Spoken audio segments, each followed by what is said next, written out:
La impunidad es un mal que afecta a la sociedad mexicana y que ha sido denunciada por organismos internacionales de observación de los derechos humanos. Human Rights Watch, por ejemplo, ha insistido mucho en la impunidad derivada de la militarización. El rasgo definitorio del sistema de justicia militar, según este organismo con sede en Washington, es la impunidad. Pero las autoridades judiciales mexicanas persisten en la defensa del fuero militar. Iba yo a recordar hace rato un caso extremo, muy reciente, hace algunas semanas, se dio a conocer una solución favorable al fuero militar. Un coronel llegó a la prisión de Almoloya, que se llama el Altiplano, a querer ver a un detenido. Casualmente el funcionario carcelario que debía autorizar la visita había sido militar, está retirado, y es un inferior. Se trata de un capitán frente a un coronel.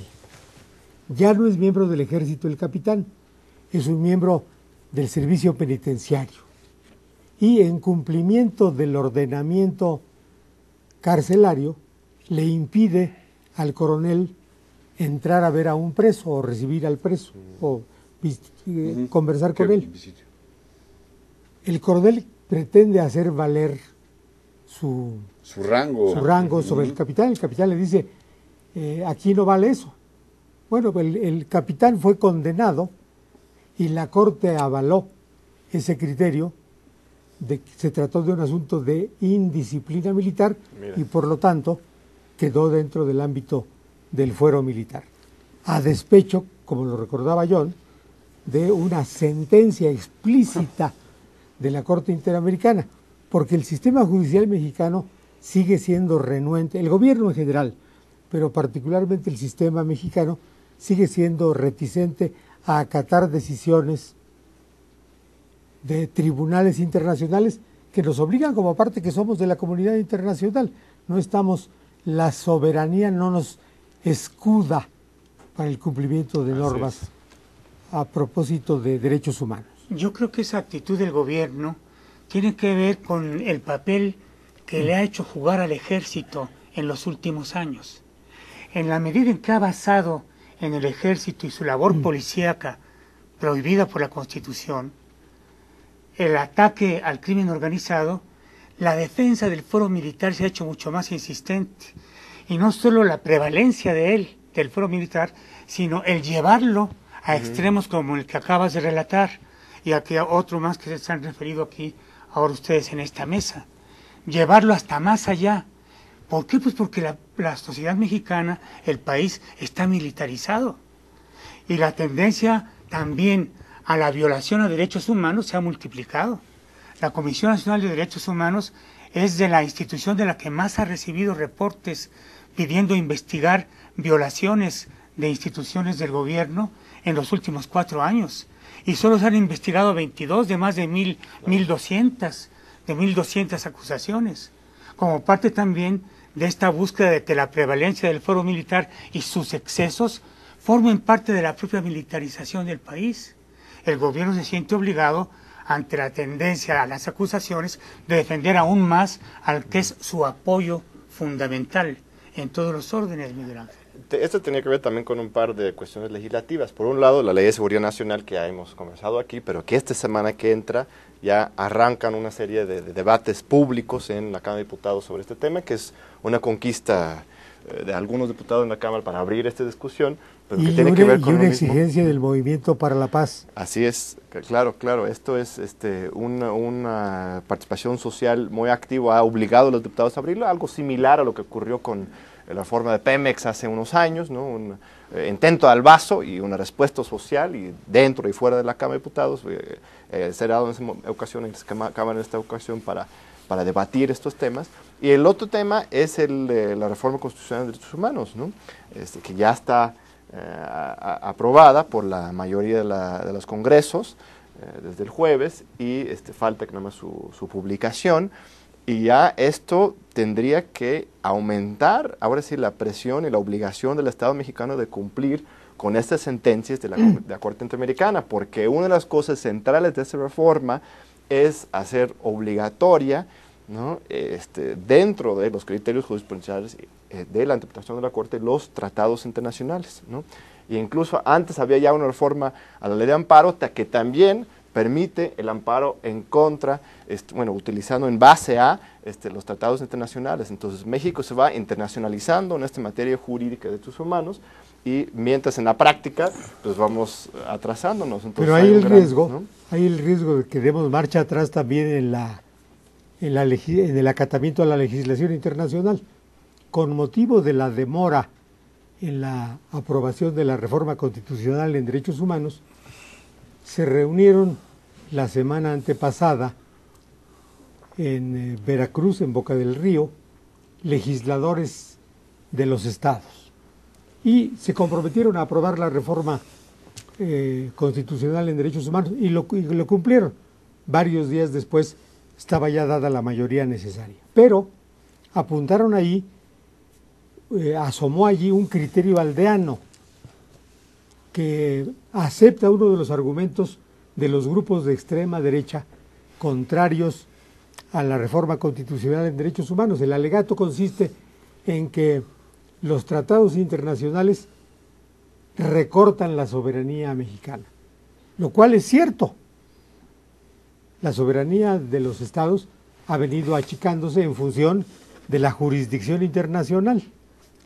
Pero los diputados que aprobaron o que pidieron que se aprobara, que anunciaron que aprobarían la reforma constitucional, dijeron que es necesario reflexionar sobre este avance de la legislación internacional, y hasta pidieron una modificación del procedimiento de reforma constitucional para que cuando se trate de aprobar legislación, la vigencia en México de legislación internacional, tratados que afecten a los estados, no solo el Senado tenga que ver con la aprobación, sino los estados mismos, lo cual es una marcha atrás en esta internacionalización del derecho.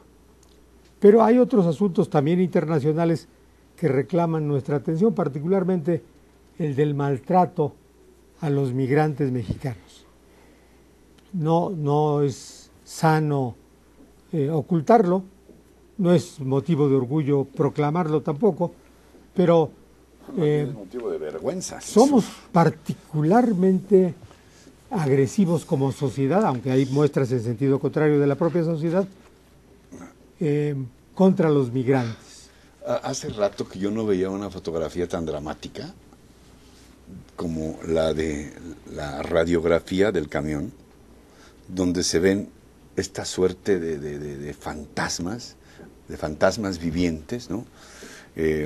Blancos, estas siluetas blancas alargadas, estilizadas, y contra un fondo negro. Yo no sé por qué pensé que si algo similar se hubiera hecho en Auschwitz, las imágenes serían muy parecidas, ¿no? Es decir, estos seres humanos hacinados, y además será muy dramático porque como ya después vimos, alguna vez creo que todos nos preguntamos, ¿cómo metes a 200 personas en un 173 en un tráiler? ¿Sí? Bueno, por eso.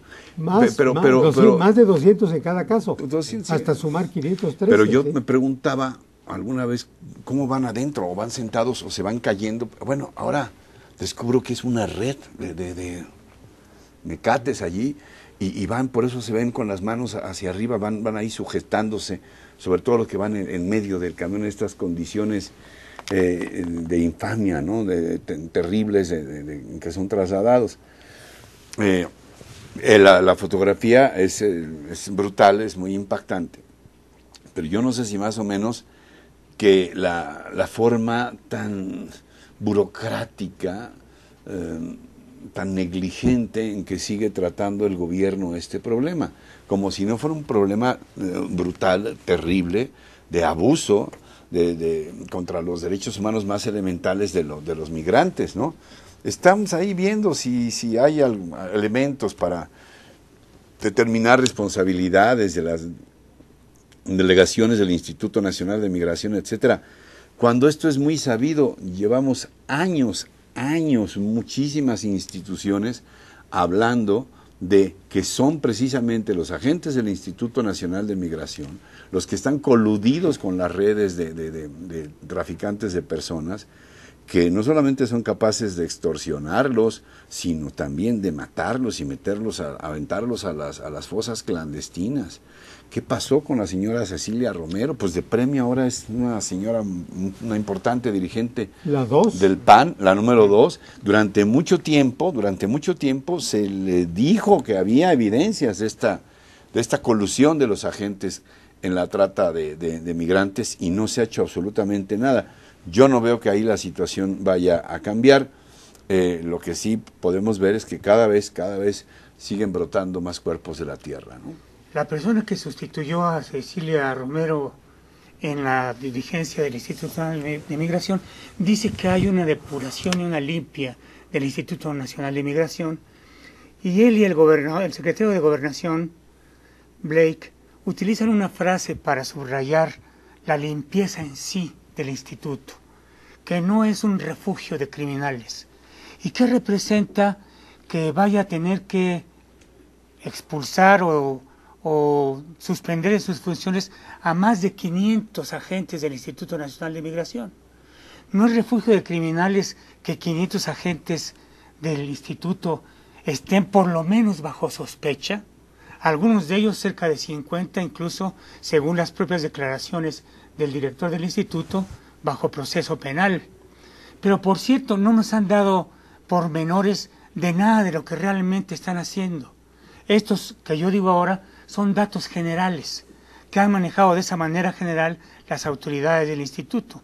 No sabemos de qué están siendo acusados esos 40 y tantos que están bajo proceso penal, ni por qué a otros 500 se les va a remover de sus cargos, muy probablemente a que sigan cometiendo los mismos delitos que como agentes o otros peores. Vamos a continuar con el tema después de esta pausa.